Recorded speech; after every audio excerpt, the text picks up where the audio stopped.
It's been 30 years since Tony Todd first uttered the words, "Be my victim," to a terrified Virginia Madsen in 1992's horror cult classic Candyman.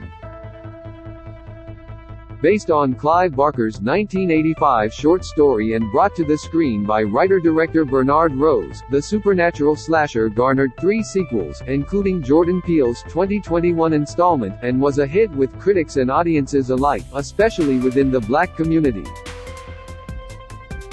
The film follows skeptical graduate student Helen Lyle, Madsen, as she researches an urban legend in a Chicago housing project, Cabrini Green. She learns about the Candyman Todd, a hook-wielding figure that local residents believe to be responsible for a recent murder. Soon a mysterious man begins stalking her and she fears the legend may be all too real. To commemorate the original film's anniversary, E.T. reunited Madsen and Todd, who have remained close friends in the decades since filming, to revisit the film's lasting legacy. "We were saying, when I got here, about how amazing it is 30 years later that it's still in the forefront of people's minds, particularly fans," Todd said as he and Madsen spoke with E.T.'s Kevin Frazier.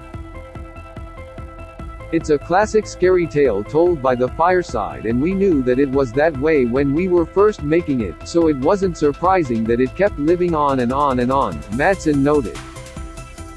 "Whenever we appear together in fandom events, the fans are lined up around the block," Todd said, before Madsen quipped, "They're lined up for you."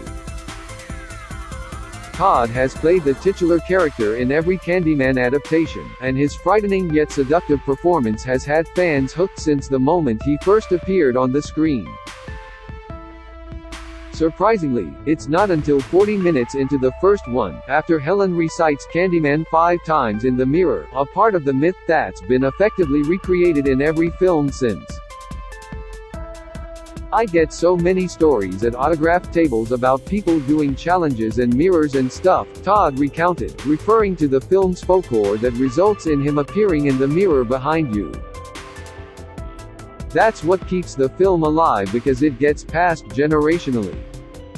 While Madsen's character is a strong non-believer in the legend, until it's too late for her, the actress has been superstitious of his existence since the very beginning. She even told E.T. during the original press tour that she refused to say his name 5 times in the mirror. "I started doing the Candyman thing and then I said, no, no, no, if there is any of this going on, I don't want it anywhere close to me," Madsen told E.T. in 1992.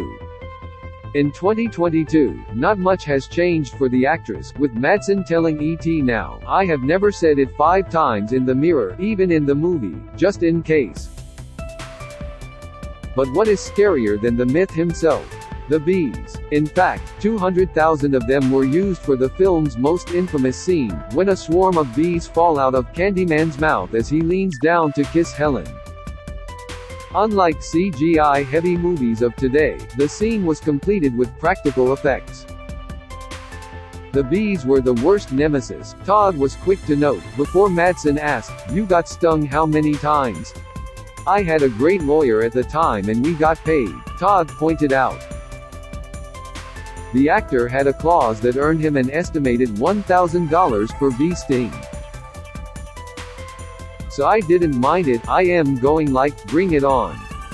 And it only totaled to 27 stings. "It could have been worse if it were not for an unusual object repurposed just for the scene.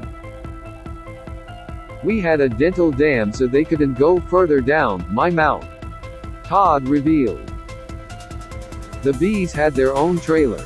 Madsen pointed out, "It doesn't really make you feel confident when there's a big net cage set up around our scene to protect the crew and an ambulance standing by." Madsen, meanwhile, is deathly allergic to bees, making the scene even more dangerous to film. "That's why they had the paramedics on the set, which didn't make me feel very confident. But the bees that were on me were baby bees so they can sting but they said they are less likely to," Madsen said. Then you had to sit for a good 20 to 25 minutes while the bee wrangler vacuums them off you, Madsen said as Todd chimed in to reveal that's when they get feisty. In the end, the effort was worth it. You know, actors are trained to be fearless, so it was a fearless moment and it stood the test of time, Todd eloquently noted. Something else that stood the test of time is the cultural and racial significance of the film. It was well worth it, and not just the bonus check, but being one of the first African Americans in a horror film that does not enslave us, Todd said. When I first read it, I looked for those traps. I wanted to make sure that if you're going to be one of the first significant black actors in a horror film, you better make sure that it's complete, that it tells a story from beginning to middle and end, and that's what I saw in the script. The film also used real gang members from the Chicago area as extras in the Cabrini Green setting. There's a couple of scenes that you see actual gang members, and for them it was the most honest living they had done up until that point, Todd reflected. They got away from whatever their day-to-day routine was and they were making a film. Despite the cultural significance, the film still had its roadblocks and critics along the way.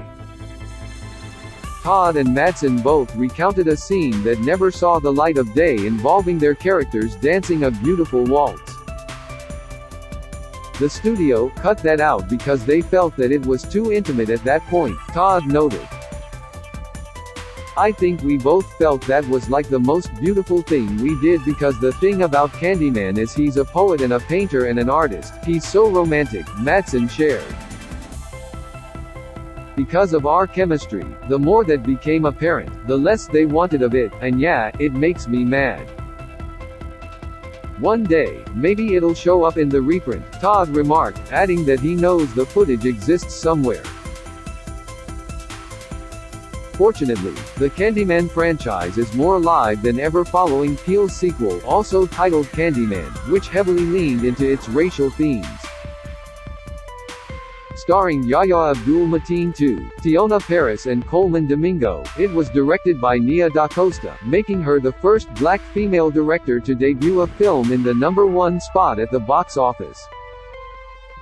Both Madsen and Todd were participants in the film, with Madsen providing a voice cameo and Todd briefly appearing on-screen in the closing moments.